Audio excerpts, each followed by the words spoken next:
let's get started. So welcome everyone. Very happy to have you here. I'm Mike Streeter. I work for Wiley, and as you can see, the session today that we're focused on is the use of artificial intelligence tools in peer review. And I expect that we'll have a very lively discussion on a topic that's been on the minds of a lot of us in scholarly publishing. So in other words, we're going to look at the implications of the use. How might we use this technology ethically in our workflows? Who are the stakeholders, both new and potential stakeholders that need to be involved in this conversation, and what are their responsibilities? I'm very happy to be joined by Dustin Smith, co-founder of Hum, which is an artificial intelligence and data solutions technology company, as well as Mohammad Hosseini, professor and lecturer and researcher in research integrity and ethics at Northwestern University. As I said earlier, I'm Mike Streeter. I serve as the director of research integrity and strategy and policy at Wiley. I'm also a new member of Committee on Publication Ethics Council. I'd also like to thank COPE for the opportunity to convene this session and to moderate it. So I just wanted to start off to kind of contextualize and give a kind of a current update of the landscape with respect to the use of AI in peer review. It's a timely one. I think, as many of you probably know, we're coming on the heels of Peer Review Week, which had the theme of peer review and the future of scholarly publishing. The topics and issues that were raised in panels and blog posts and in social media covered a lot of the persistent issues I think that we're all familiar with. That's the increase in research output and a smaller pool of qualified peer reviewers to review that work.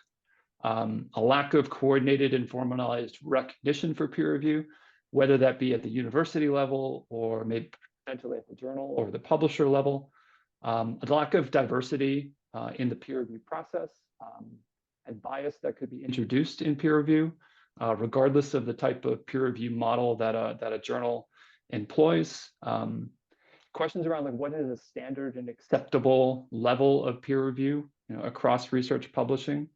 And then finally, so what's the solution to a lot of these persistent questions that have been with us for some time? And I suspect that will continue to be on the agenda for the years to come. So, at least from my perspective as a publisher, the question of artificial intelligence and its use from the point of view of the author and also from the point of view of the peer reviewer has been one that has been top of mind for at least for the last year.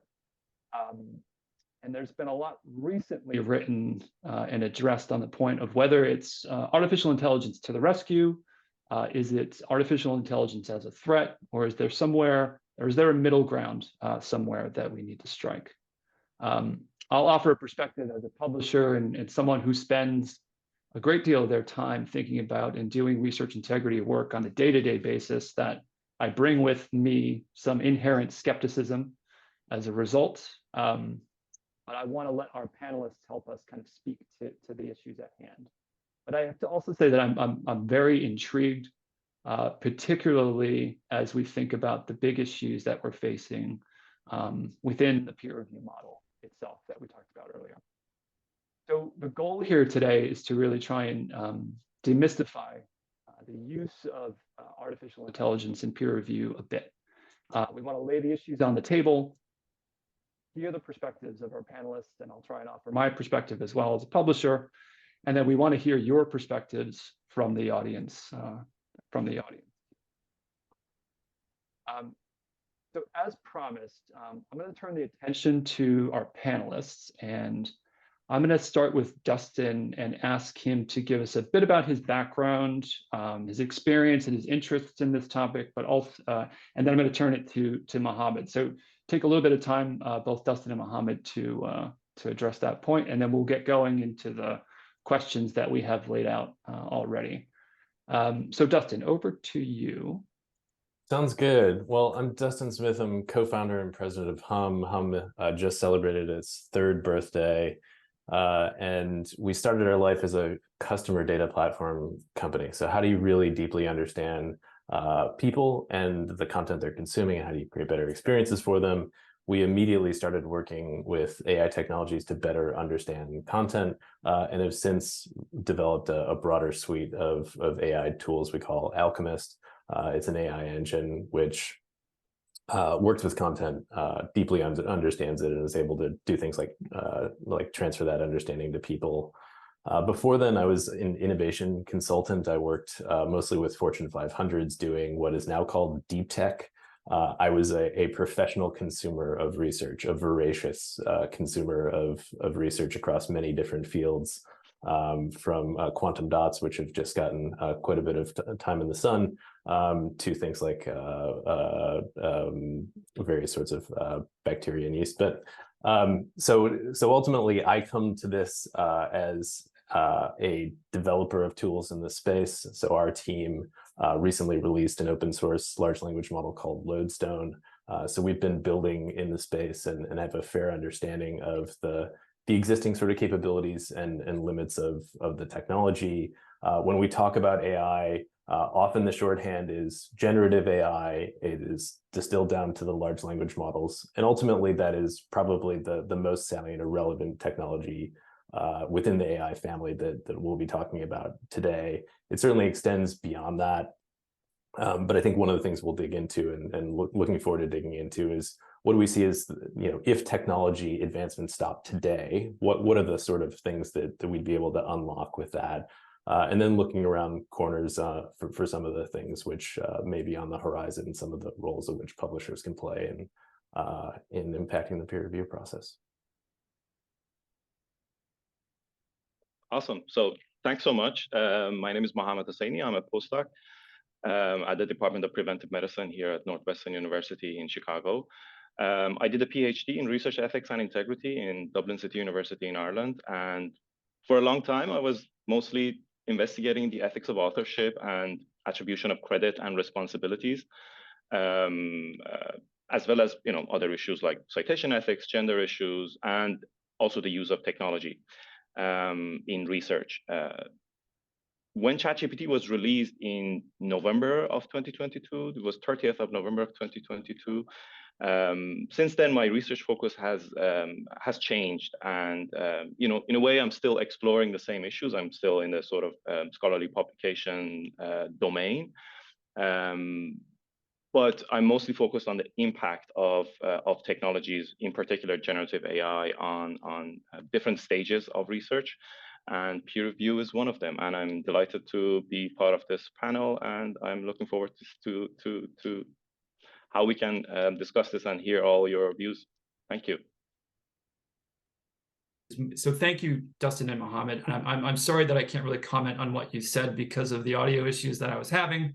But the way that we want to kind of kick this off is maybe have a question to both of you. And we can start with Mohammad on this one. I mean, at least from where I sit, the statement, the use of AI in peer review, in quotation marks, seems to kind of come off as advocating for a straight license or a suggestion, that peer reviewers use generative AI tools to provide a review on a paper that they've accepted to review. But it feels like there's a lot more nuance to that statement. I mean, can you help us kind of unpack the issues a bit? What are some of the different components and some of the opportunities? And we'll get to some of the risks a bit later on. Absolutely. No, I think there are different ways of using generative AI in peer review. And in that sense, maybe it's helpful to sort of imagine a spectrum. On the one end of the spectrum, we seem to imply that by using generative AI, we can generate full and reliable reviews. We are not there yet. At least I don't think we're there yet. On the other end of the spectrum, we can use generative AI to improve the linguistic aspects of a review report that was written by a reviewer. This is possible now, and I think systematically experimenting with it is worthwhile. If you go on with using this sort of spectrum as a framework, I think on the one hand, we have generative AI that would autonomously and reliably review and generate full and reliable reports. And on the other, we have generative AI that works almost like a copy editor that takes my suggestions and my notes and then turns them into a well-written or improves language, grammar, whatever. And I think there's also various possibilities in between the two ends of the spectrum. For example, we can use generative AI to triage and basically desk reject nonsensical or plagiarized manuscript.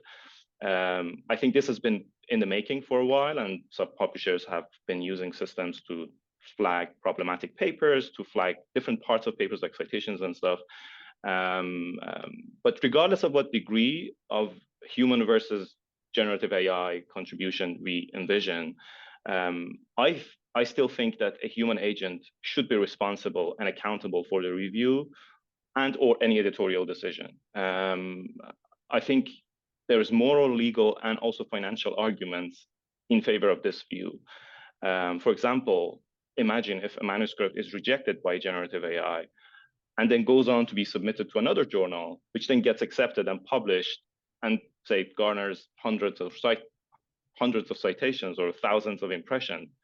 The journal that had an AI rejected might regret having delegated this task to a machine. So this is the sort of financial component to it. There's also moral and legal aspects to it. I think regardless of how we use generative AI, they will affect all involved actors, as well as the peer review content, from authors, reviewers, editors, to institutions, publishers, funders, readers of the peer-reviewed work. They're all going to be affected. In recent work published in peer-reviewed journals and also the blogosphere, I have explored this impact on reviewers and editors.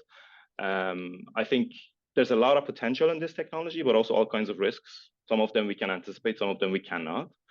I think generative AI will certainly disrupt the peer review process and require the adoption of new strategies and policies, which we have seen some of it already, like the funders who sort of pulled the plug and said you cannot use generative AI for peer reviewing grants. But this is an evolving technology and is like a moving target. So we need continuous revisions of policies and norms, and you also need continuous conversations and discussions about it.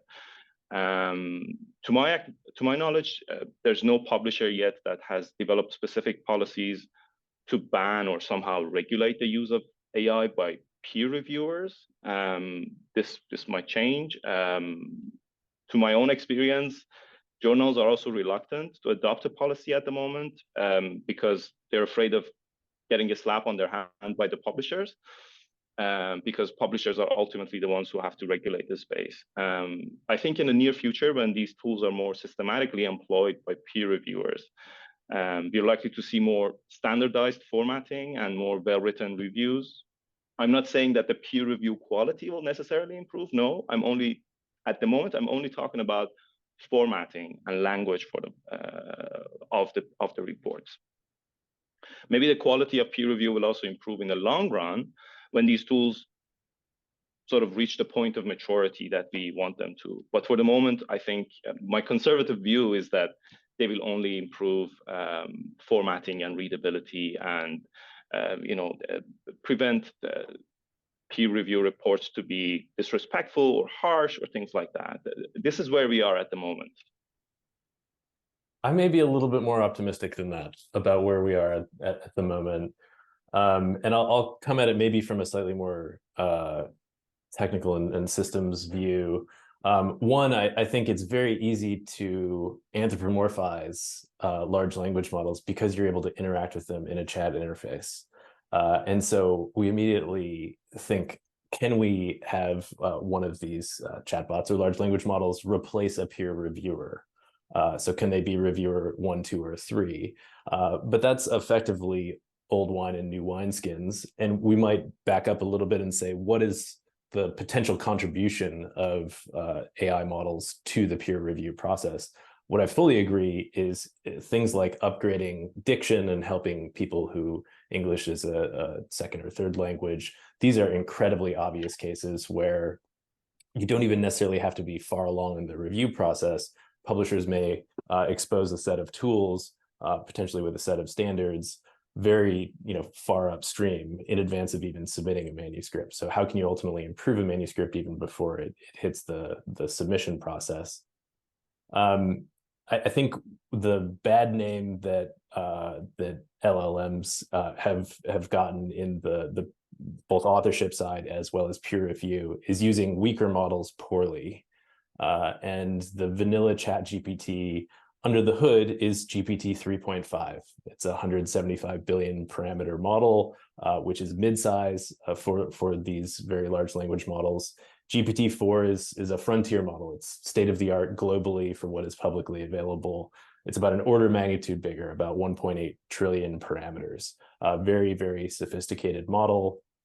And so typically people are coming to ChatGPT, the free version, and they're using a weaker model. They're also using it more poorly, which is ultimately what we would call a thin prompt, so very little context. And you can imagine just a trapped big brain in a room with very little direction. So something like write a review of this is just not a whole lot to go on for the large language models. There have been a handful of papers which have been released recently, which are using GPT-4 and ultimately are using them in ways in which they're using things like rubrics for narrow sorts of questions. They're also using better prompting strategies to elicit improvements in the paper. And one of the ones recently released suggested that 80% of authors preferred the GPT-4 review over at least one of the reviewers' reviews. And so I think we deify peer reviewers to an extent, partially because they're incredibly scarce and the process is very important. But there is an unevenness in the review process. There's the canonical reviewer number 2. And this is just using vanilla GPT-4 without any sorts of fine-tuning or very advanced prompting strategies. These are actually what I would think of as kind of novice level prompts, even with this more careful academic treatment of how they're how they're treating and reviewing these papers. So when I talked about if technology were to freeze today, I still think there's quite a bit that could be unlocked as a component of the peer review process. But I still would fundamentally agree with the premise that right now this is a human in a loop sort of thing, where you're able to ultimately help the author, you're able to help the reviewers, you're able to help the editors, and it's thinking through how you carefully do that. This is great, because I think what we're seeing here is that we're getting this really excellent perspective between the sort of the technology side of things and then the integrity and ethics sort of application and standards piece of it. I'm going to go off script a little bit, and I'm sorry about this, but because you both raised, I think, some issues that come to my mind as a publisher.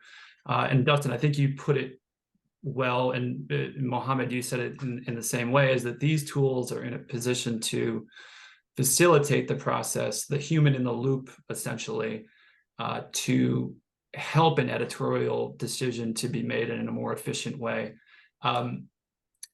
Could we speak a little bit to, if either of you are comfortable answering this question, because it's one that's on my mind as well, could we speak a little bit to the kind of the confidentiality component to this? If we're uploading content to a tool, does that have the, is there an implication for the confidentiality and potentially the copyright of that content if it's being uploaded and potentially used to train a model in some way? You want to start, Dustin? Yeah, I mean, I can take the technical side of it, and you can take the more ethical side. I mean, part of when you're not paying for a product, often you're the product is one of the Silicon Valley sayings. When you use ChatGPT, ultimately you are part of the training data set, unless you explicitly request to be opted out. And you just have to fairly expect that people haven't gone through the process of submitting the form. And so whatever they are submitting is potentially subjected to the training data set. They're looking more at effectively what the sort of prompt and response is, as opposed to, the taking a high quality curated set of, they're not really extracting scholarly articles out of this data set. So I don't think that the technical worry is as big as stated, but it is a potential violation. And so if you have a paid subscription to somebody like Perplexity or OpenAI or Claude, or you're running models locally, and if you have the technical skills to do so, it's getting easier and easier to do that, then ultimately there's not a huge distinction between using a local llama model versus using a word processor. These are tools that you're using in order to engage with your work. You are responsible for the results of the outputs of those tools. And so those are some options, but those are options that either require money or technical acuity. And the most, the tool with the highest level of adoption is ChatGPT, which ultimately sort of, leaves you open and vulnerable. And I think Mohammad can talk a little bit more about the potential implications there. Absolutely, and I think to Dustin's point, especially if you're using the sort of free version, you're the product, and you're probably your data is collected somewhere or another. This could also involve like personal data. I've written about this, like when we're using our browser, after so many years, we finally realize that, oh God, these guys are collecting our data through cookies. And it took us a lot of time, and took also the regulatory bodies to regulate that space, that, what cookies are allowed to collect, what cookies are not allowed. The same can happen with these models. And I think they're collecting a lot of data about how we think, or what we think, or how we move from one string of thoughts to another string of thought. And this is a whole different can of worms. But when it comes to confidentiality, I think it's really important to take into account what data is being collected. It is probably possible to like install a sort of local instance of a language model to prevent, or at least safeguard, some of those confidentiality issues. But one thing I find curious, and I would be kind of curious to hear also your perspective on this, Mike, as a publisher.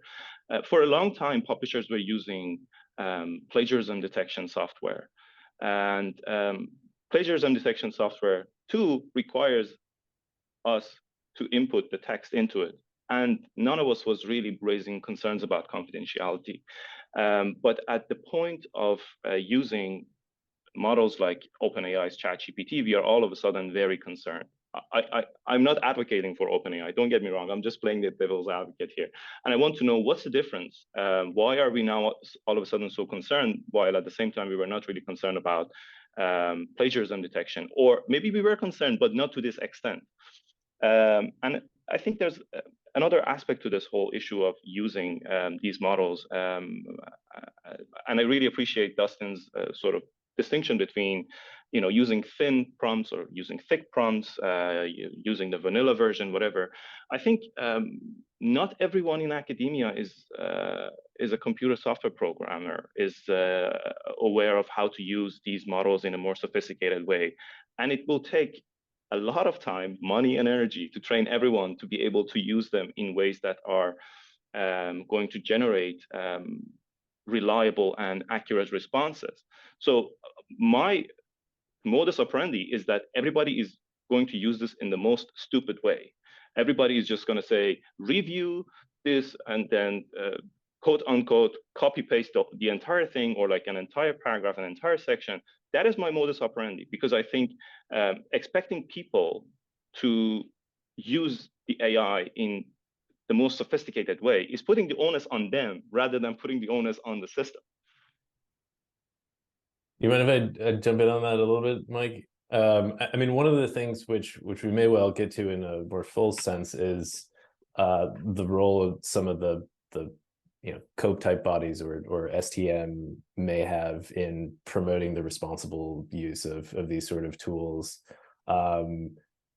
There are there's a kind of a black market of really great prompts and more people are, there's actually an emerging role of a prompt librarian, particularly within large companies. So how do you actually curate these very high quality prompts which elicit high quality results?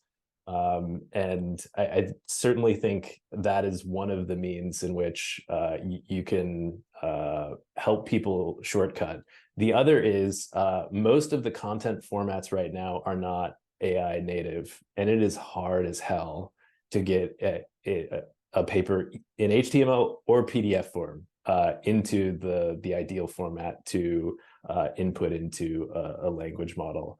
And so I think there's work both on the publisher side and the kind of pan publisher industrial body to be able to help promote the responsible use. And those are just two examples of ways in which it'd be made easier. I think that those are excellent points. I mean, I think it kind of comes back to the question that Mohammad raised, and I can't speak for all publishers, and I can speak really only for myself with respect to the plagiarism software.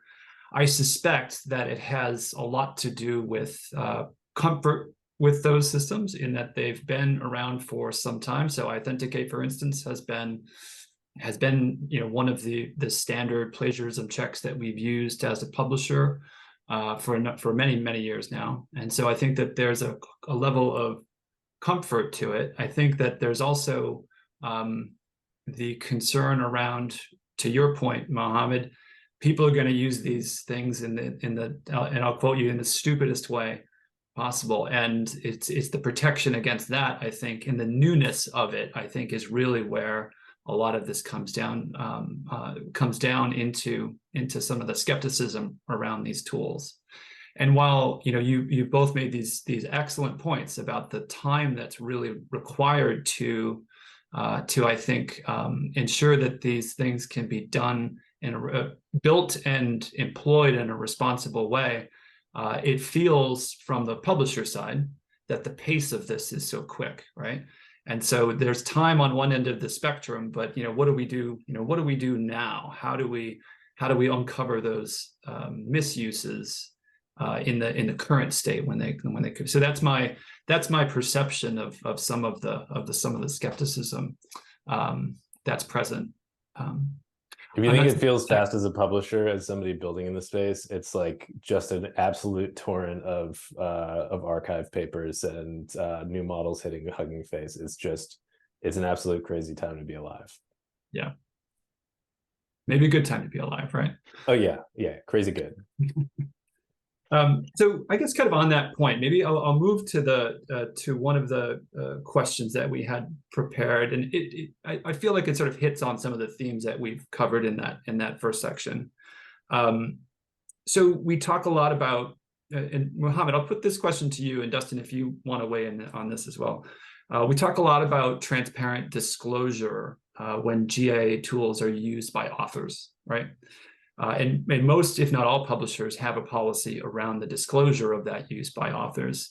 And COPE itself has guidance around this. And then potentially, disclosure by peer reviewers down the road, right, when we hit the other end of that spectrum, when we might be using these tools more regularly. What does disclosure look like? I think we're still kind of in the really early stages of this. And what's the most important thing that a user might disclose about how they use that tool? And I don't want to confuse this, but I think that that's an important point, because I think as a publisher, it makes you think about how do you kind of operationalize that disclosure and the verification of it. Yeah, and I think that's a spot-on question. I think disclosure of use of these tools should basically follow the same guidelines that are offered about disclosing their use in a manuscript. We published a paper on this about the ethics of disclosure that was published in Research Ethics. And we have come up with arguments for why disclosure should happen the way we suggested. Disclosure should happen in a transparent way. It should say, what model did you use? When did you use it? How did you use it? What prompts did you use it?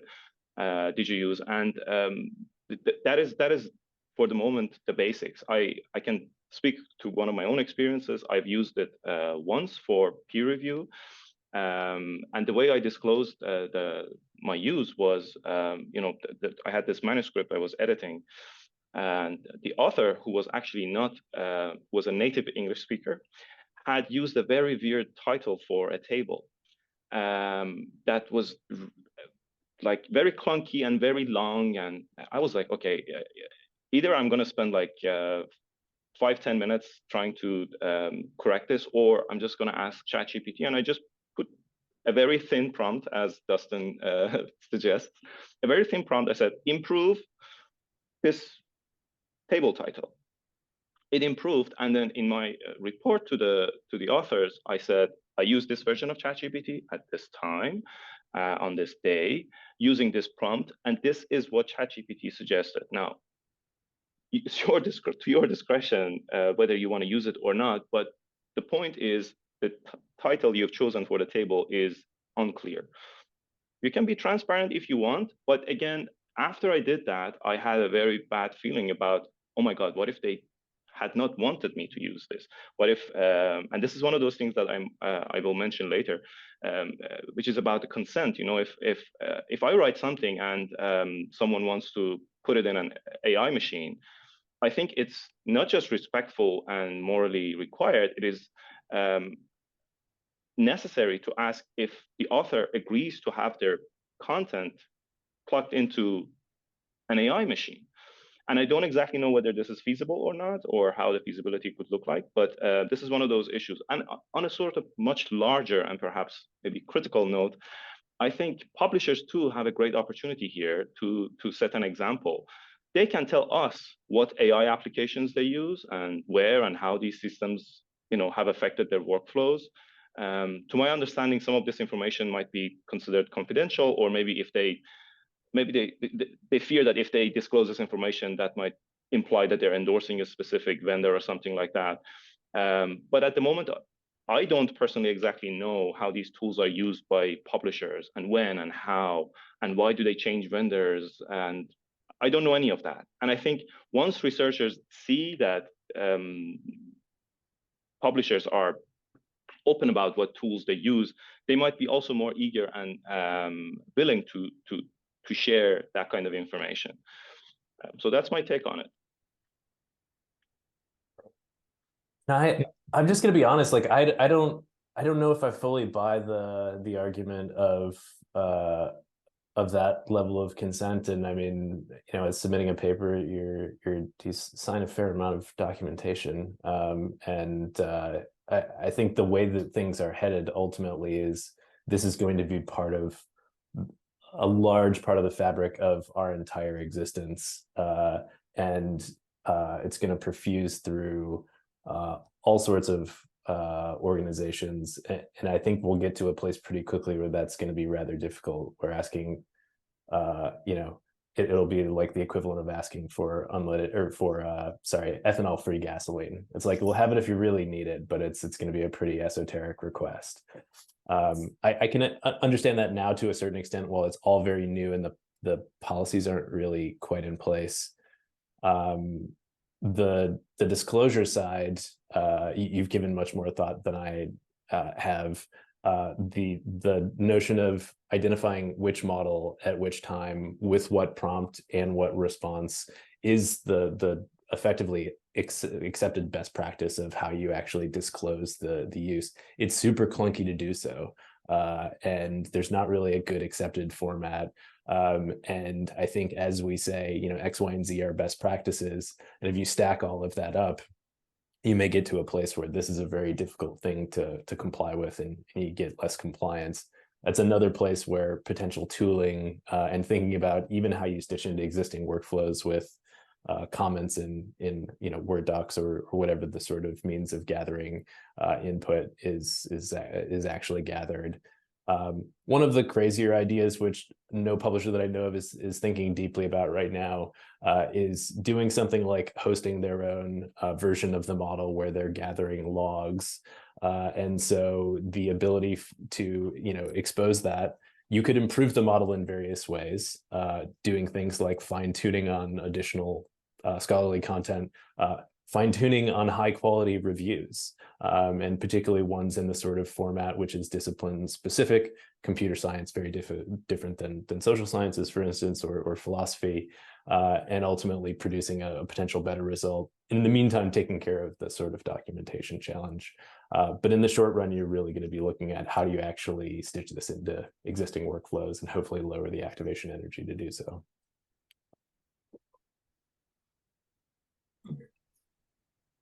This is actually really important because I think you both sort of raised this question about simplification of disclosure on the one hand, and also that disclosure kind of runs both ways, right? So if other stakeholders, whether they be reviewers, authors, or editors, aren't familiar with how publishers are using this technology in their workflow, then why should we ask the same of the individual potentially on the other side? And I think it's right to say that, and this is consistent with a question that's come up in the chat about how do you kind of operationalize it. And I don't feel that while there may be disparate examples of an appropriate level of disclosure or an appropriate level of use, maybe one that you've described, Mohammed, these haven't sort of readily made their way into kind of the collective consciousness, right, of those of us who are thinking pretty deeply about these issues. So I'm going to move on to another question, sort of again along the lines of disclosure. And this one, maybe I'll start with you, Dustin. We're based, so disclosure sort of suggests also an element of trust, right? So scholarly publishing is based on trust. Trust that authors have complied with guidelines, made appropriate disclosures in their ethical statements. How can we, I suspect there's not an absolute answer to this, but let's pretend we're at the other end of the spectrum. Where's the level of trust that 100% of what came out of a tool is reliable, right? That it's not hallucinated, that it is not, that it's not been manipulated in some way. Oh, wow. I mean, the current, sorry, I could take like 3 hours to answer that and won't for everybody's benefit. But I mean, trusting the output of models, partially the model is meeting you where you are. So there is the sort of thin prompt versus thick or deep prompt. And ultimately, I wrote a piece for the Scholarly Kitchen on this, and if you ask something which you're asking for, say, cited papers, and you're, say, asking for recent cited papers to ChatGPT where the training cutoff is 2021, then you are, and the models are actually fine-tuned to meet your needs through a process called reinforcement learning from human feedback. So it wants to please you. And so what you're doing is saying, please hallucinate to me. Please give me, please satisfy my request, which is unreasonable. So partially, I can't say for sure, especially if we're going to accept the premise that this is going to be the dumbest and worst use of all of these tools. It's like there is a possibility that some of these outputs are going to be potentially, hallucinatory. The model quality is going to continue to improve. This is one of the top 3, I would say, things that the next class of models are working on reducing. There is a sort of fundamental way in which these are architected where there's a sort of intertwining of hallucination and creativity, the sort of Westworld notion of a reverie. Like this is actually it ties into the cognitive architecture. If you actually get into the OpenAI playground, you can turn what is called the temperature down to 0. It makes it basically deterministic. This isn't available in the publicly available tool. You can control some of these knobs and levers, but I think the short answer is you can't be fully confident that the current class of models and the way people are using them aren't going to be hallucinatory, and you ultimately have to put other things in place, like specifying what models should be used, how they should be used, how they should be used, and rely on that. And you really can pretty quickly get to a place where there's a minimal chance of hallucination, and where it exists, it's pretty easy to spot by an expert. I think you did a great job of condensing three hours into, let's say, roughly 3 minutes. So I really appreciate that, and I think it speaks a lot to I think, you know, how we think about the sort of longer term trust and the things that we need to be thinking about as publishers in the use of these tools, right? And actually, it leads, I think, kind of segues somewhat nicely into a question. Well, I guess you can determine whether that statement is right or not, but maybe one for you, Mohammad, right? So it assumes that that if a peer reviewer or an editor or an author is using any of these tools, that they're trained to use them correctly. And I'll count myself among, I'll just put my hand up and say, not one of many that knows how to use these tools in an effective way. You know, what type of training, you know, if it's going to be sort of decentralized, what type of training, you know, would be appropriate and sort of necessary to enable someone in one of those roles to use this tool in a way that it could, you know, comply with a level of acceptability within publishing or within research doing? I mean, I think let me start with a more general point specific to peer review. I think we need more peer review training, period. Now, should using generative AI be part of these trainings? Yes, absolutely. I personally think that online peer review trainings, you know, like such as those that are often provided by a lot of publishers and their websites and stuff, they are not really helpful. I think in my own experience, peer review training is one of those areas that requires one-on-one training and mentorship. I can speak to my own experience. I was very lucky to have a mentor during my PhD who was the editor-in-chief of a Q1 journal. And he actually spent time with me going through review reports that I had written and comparing my notes with someone else's notes. Like, he really mentored me in becoming a more fluent reviewer. But, you know, this is not one of those things that I think universities are specifically interested in, because peer review doesn't bring in money. So it's, you know, if a researcher does a sloppy job in peer review, this is not really affecting the university. So many of us received like a 1 hour or 2 hour, one size fits all peer review training with some generic prescriptions like, you know, be nice, be respectful, and so on. But I think the real problem owner are the publishers, who unfortunately are not offering, or are not in a position to offer that one-on-one training, you know. Specifically regarding training for on the use of generative AI, I think part of those one-on-one trainings could involve using generative AI as a sort of sparring partner to help researchers improve their peer review reports. I think that is an area that we can definitely use generative AI. As Dustin mentioned, you know, we can train generative AI on a set of nicely written, well-argued, best practice peer review, and use that then as a training model to train our researchers. So, you know, I think reviewers should be sort of encouraged to disclose their use. This is something we just discussed.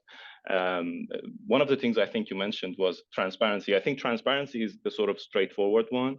The sort of ethical use partly depends on publishers and journals. At the moment, we have seen journals that have sort of banned the use of generative AI to write manuscripts. And I can imagine that some might also ban the use of these tools for review processes. So part of those trainings should be something like, hey, maybe check journal policies to see if using generative AI in peer review is actually allowed or not. Consistency is, I think, by far the most complicated aspect of doing all of this, because you know, we all know that the output of generative AI is not always consistent, and offering consistent training across different disciplines is not an easy feat. And I think at the moment, the only solution to sort of minimize the negative impact of this problem is to encourage transparency. That's our only tool at the moment. One major opportunity, again, I see is to use generative AI to train researchers on how to do peer review. And actually, if you don't mind staying in the hot seat for a minute, Mohammad, there's a question in the Q&A that seems to maybe potentially follow on quite nicely from that. Is a sort of, do you foresee a stage where journal starts a pilot program where reviewer number 3 is a generative AI tool for comments, copy editing, etc.? It'd also be a way to learn how similar or different the peer reviews from an AI tool can be compared to a human reviewer.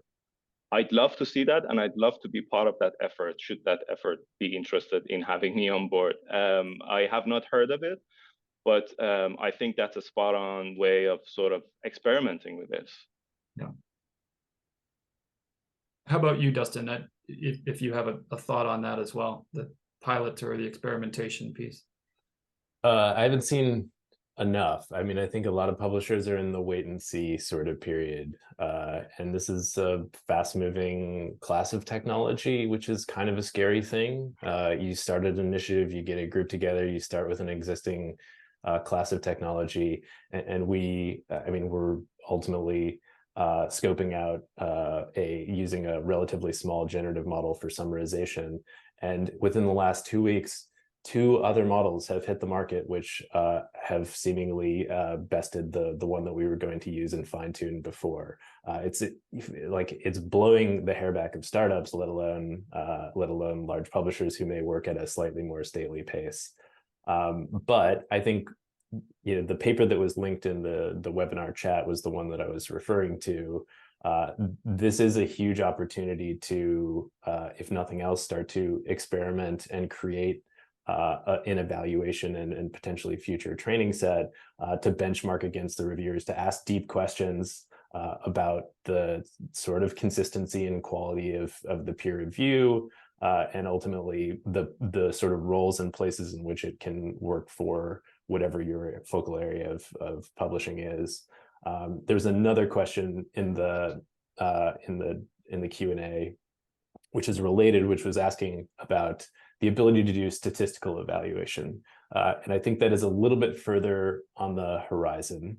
There have been recent models that have been fine-tuned using a similar training objective, but fine-tuned on math problems. And what we've historically seen is large language models are poor at math. You can give them a calculator and then they're actually pretty good, but it's just the way that they're trained. It's not really something that's in their wheelhouse. And the ability to do deep statistical analysis to effectively recreate an experiment, to run the experiment again. This is something which is, I do see as a potential for the future, but in terms of where you want to start, I don't think that's something on the near-term horizon. If I could ask a follow-up, what is it that prevents it? What's that sort of underlying issue that prevents it from being on the near-term horizon? Yeah, the training objective for the GPT class of models is what's called next token prediction. So it's really brilliant because you can have reams of text, and it's what's called self-supervised learning. So you ultimately know what's coming next in the text. So you get it to predict what's coming next, and you give it a cookie if it gets it right, and you give it a slap on the hand if it gets it wrong. And you do that trillions of times. And in just doing that, it starts to deeply understand how language works, what a world model is, how concepts are related. And this is just via the next language or the next token prediction sort of task. But what you're asking to do in recreating experiments and doing math is holding these abstract concepts in mind. And these models are what are called stateless. They don't have an external memory to offload, to work on things and come back to it. They don't have a very sophisticated cognitive architecture. They're actually really simple models. And what you're doing when you put in a prompt is basically asking the model to complete the next token. So it's prompt and then response. And there are a whole bunch of tips and tricks in how to get the models to do cogent responses. Prior to ChatGPT, GPT-3 was available in a sort of rougher sort of format. And the responses were okay, but not great. There's a lot of fine tuning to get it in that sort of place. But it's really managing around the sort of way the models are architected, the next token prediction sort of model. And there's a bunch of work on what everybody is side hustling on in Silicon Valley right now is agents. So these are people who have access to ability to plan, who have access to tools like calculators and like other AI models and databases like Wolfram Alpha, and our ability to execute these complex plans. So if you're saying, please evaluate the methods of this paper and the statistical quality, you're ultimately able to break that down into smaller steps. You're able to remember the results of existing steps. And so this sort of architecture is much more sophisticated than even GPT-4, which is really just saying, predict the next tokens. And so those things are still fairly fragile in prototype form. And that's the reason why it's not a tomorrow or sort of next thing. Even if we get GPT-5, which is bigger and more sophisticated, it comes down to how the model's more fundamentally architected. Thank you. I appreciate you going to a bit more depth about that. And I want to note that we have roughly 20 minutes left in the session. And apologies to the audience. I'm doing my best to keep up with the questions and the conversation. So what I'd like to do is potentially end on a question that is somewhat of a takeaway for this session, and then move on to some of the more specific questions that have kind of come in from the audience. And so I'll go to you, Mohammad, with this one. And I feel like we may have addressed a fair amount of it already, but let's just say, what type of formal experimentation on the use of AI in peer review is missing, right? So what needs what needs to be done by experts in these communities, and who are the experts that are potentially missing from this conversation that's happening within the publishing community and within the research community? Yeah, I think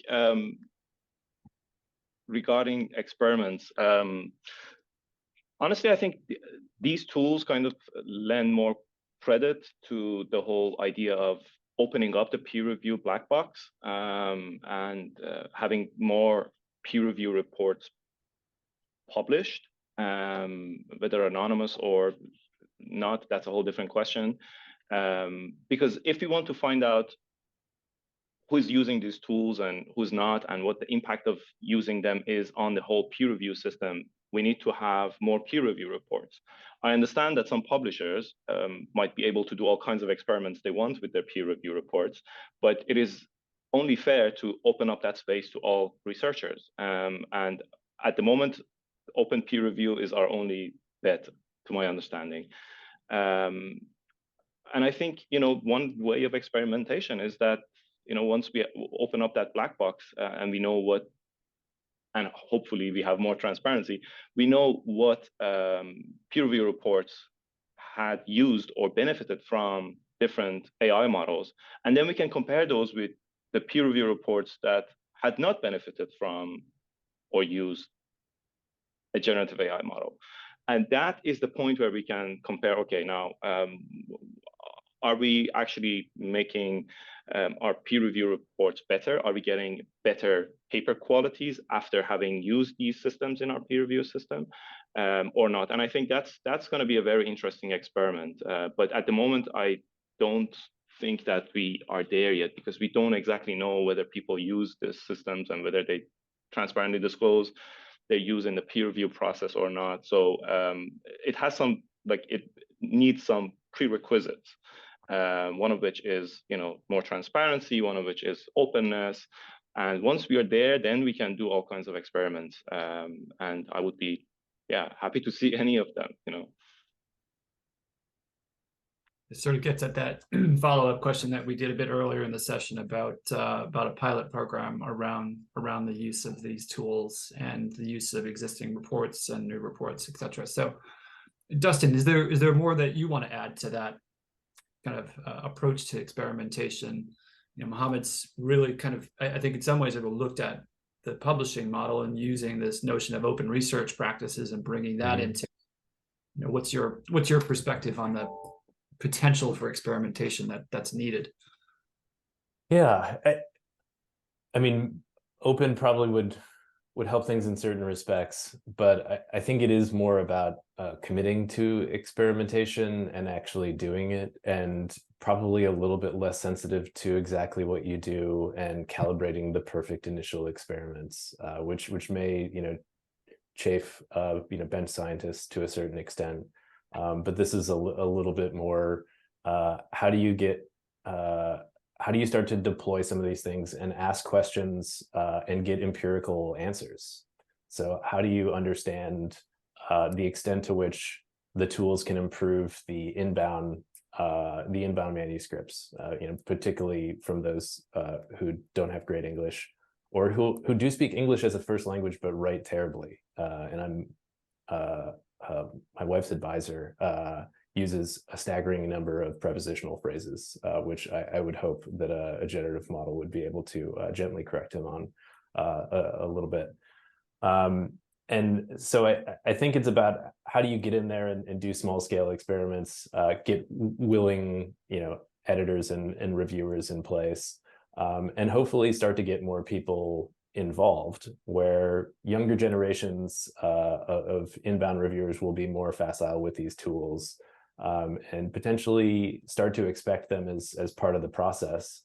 And publishers who say you can't use these at all will probably start to become more unappealing to potentially review for.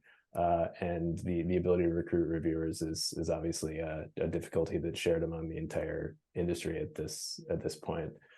And I think where it can really be valuable, particularly in this sort of shared COPE context or STM or others, is what are the specific ways in which you can use high quality sort of prompts and portions of papers and those things paired together, and then how you ultimately take that forward and consider not just individual manuscripts, but groups of manuscripts journal-wide, or things like conference proceedings as well.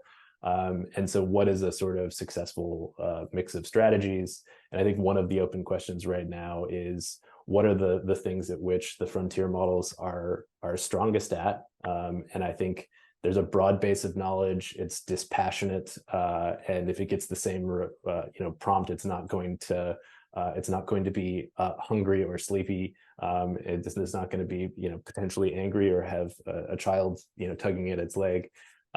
So ultimately there are core virtues there, but there's still a lot of practical experimentation. And because this is the peer review process, very protected, and for all the great reasons, it's really up to publishers to get in there and do that experimentation to be able to actually reveal some of that data and then bring some of those findings back to the rest of the world. And I just want to add something to that. I think if publishers want to do that, they should be transparent about it. So if I have a paper that is going to be reviewed by a third reviewer, which is an AI system, I personally want to be informed about it. I want to be asked whether it is okay with me to do that or not. So I think I understand that this might be considered as proprietary data for the publishers, but I think it is important to stress that if they want to do any kind of experiments, they should involve researchers whose papers are being used, or reviewers whose review notes are being used. I think this is very important that publishers take it into account. No, and that's absolutely fair. Speaking as a publisher as well, particularly with journals that we publish where they might employ some model of transparent peer review, either that's disclosed as a sort of an absolute in the authorship or the reviewer guidelines, or it's something that potentially an author or peer reviewer will opt into. So, I mean, that same logic is going to need to certainly apply to any of this type of experimentation. But it's a very fair point, because I think, as we said earlier, that notion of disclosure does cut both ways, right? Okay. So we have about 14 minutes left. So I'd like to turn my attention to some of the questions that have come in. We've done our best to address some of them, maybe not explicitly, but some of these questions about accountability and decision-making by a machine versus a human, for instance. I think we've come away with that notion that, yes, these tools are supporting the process, but ultimately a human is making the decision, right? But maybe more of a, let's say, an existential question.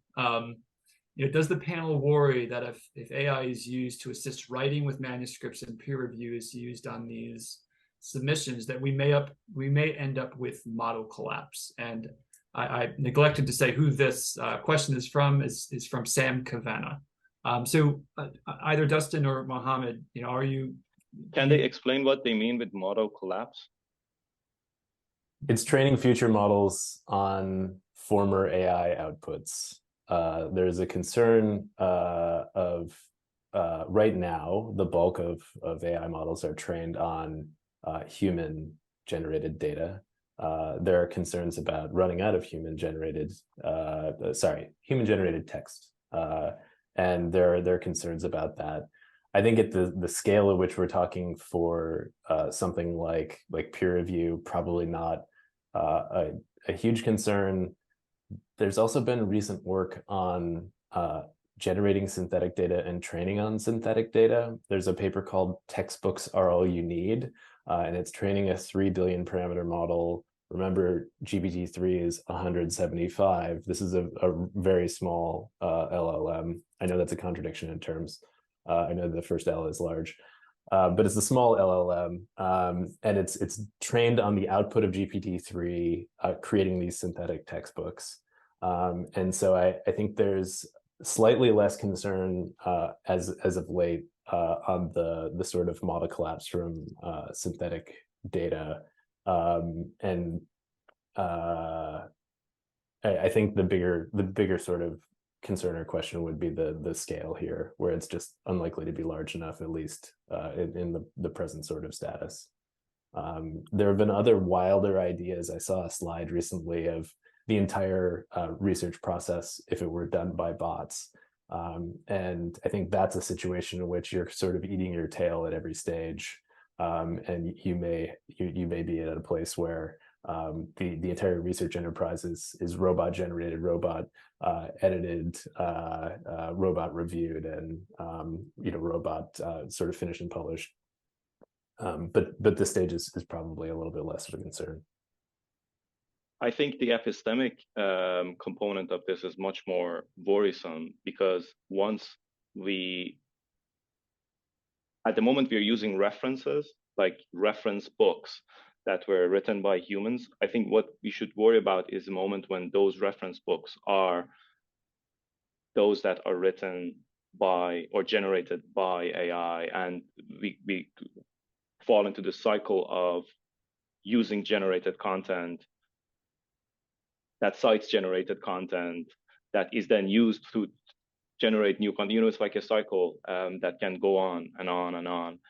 And because these systems are not connected to the real world, they are not in our physical world, we can come up with all kinds of descriptions about how our real world looks like, how it feels like. It's cold, this temperature feels warm, this thing is loud, that decibel is inaudible, whatever. You can come up with all kinds of descriptions, but because the systems don't experience the world, the knowledge that is generated by them, the so-called knowledge, if it could be called knowledge, might be detached from the real world.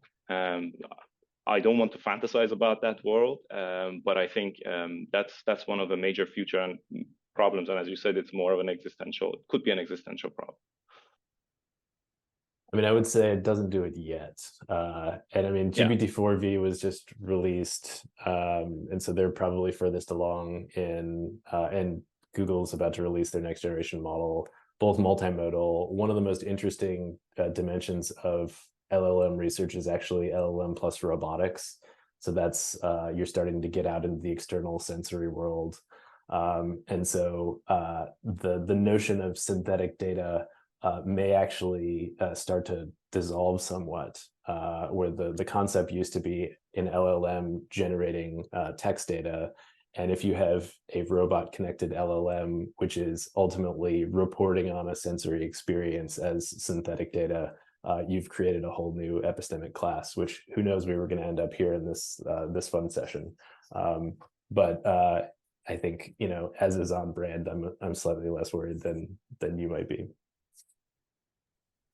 Well, I appreciate we've reached the sort of scientific science fiction portion of this, and maybe it's a good thing that it's toward the end of the week and not a Monday, right?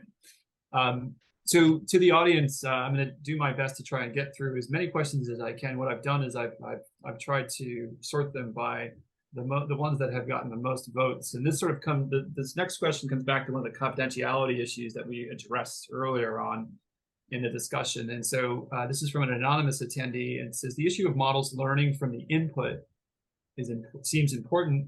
Will an author's words appear in some future output if their manuscript or review is used as input to a tool?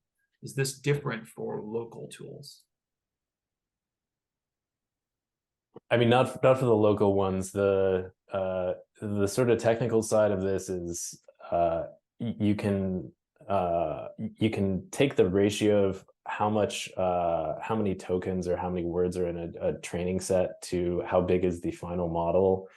And the newer ones, they've actually been reducing that ratio. So there's more memorization than there used to be. And the broad sort of capability you're gaining is generalization. So how do you have this sort of general knowledge, the way the world works, the way language works?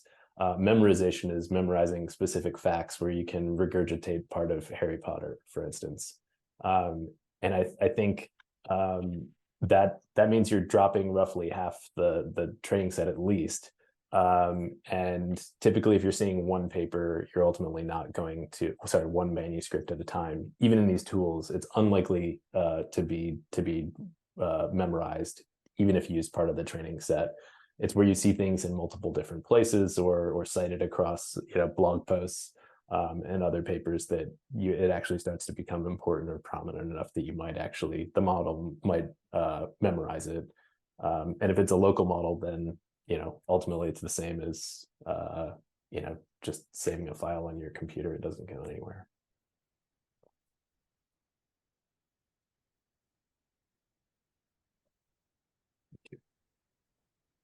I'll raise a question from Katie Ladbrook. So very interested in the idea of a process where reviewer one is an AI service and the resulting comments are made available to subsequent human reviewers. Useful AI comments could be cherry-picked for the author's information, the burden of the language review, and in the future statistical evaluation lifted off the human reviewers, leaving them to focus on scientific quality. Is that feasible as a pilot component, sort of coming back to our closing preset questions around experimentation? I think to the extent that it would not make the views of the editors biased, so it could be feasible. The problem is that we as humans have a tendency to, once we trust something and once we think it works well, we don't verify it all the time. And given how busy everyone is and how voluntary most of the peer review efforts are, I fear that if we have an AI machine generate something and then have the editors or other peer reviewers read first what AI said, we might end up in a situation where we introduce all kinds of biases that are inherent in the system to the views of the peer reviewers. So the peer reviewers would be more likely to generate something along the lines of what the AI generated or a different version of it. But because it is the first thing they've seen, they might be influenced by it. My preference is for the peer reviewers to do their own work and then see how the AI generated review compares with their own. I'd love to see data. I would love to see an experiment where you give it to all the peer reviewers in advance, where you give it to some of the peer reviewers in advance, and where you give it only upon submission of your review, and you compare it accordingly. I think the early testing has suggested that there's a lot of overlap. In some disciplines, it lacks specificity. And so one of the things that you might actually prompt is, here are the obvious things. What are the unobvious things? And so there are ways in which providing it up front, it's not just a sort of general review, but it's saying lean on your human capabilities and faculties and ultimately provide a nice supplement to the robot. So I think there's a bunch of things to be tested out there, and I will just admit plenty of ignorance, and also hope that somebody tests this out.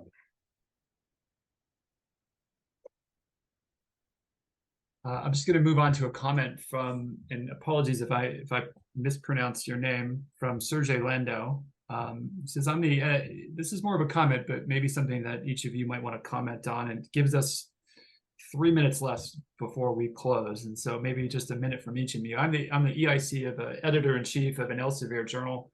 In my eyes, using AI to improve language should be upgraded to routine, both for submissions, so in parentheses, AI used by authors and by editors, delivery of decisions in good English. Today, the attitude of reviewers toward a submission depends as much on its language quality as scientific quality. This is a source of misevaluation of science that should be removed. So a potential use here. Any thoughts that might bring us to the end? I fear that, and this is not exactly a response to the comment. I fear that because these systems are being used by a lot of English-speaking communities, and because most of the index, like most of what is considered as important science is also published in English, this would widen the disparity between what languages are used for communication of science, and therefore widen the gap between,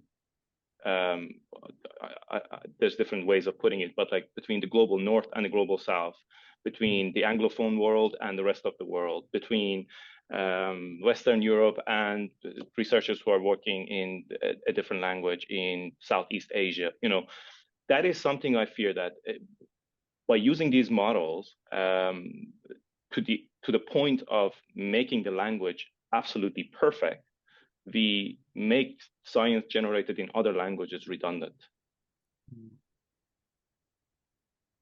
Well, maybe I'm more of a fatalist in accepting English as the predominant language of science and lingua franca, and I've just accepted that as more of a starting point. And you know, I've been thinking of this more as a way to bridge the gap for people who do want to publish in English language journals, and you know, many of the prominent global publications are published in English.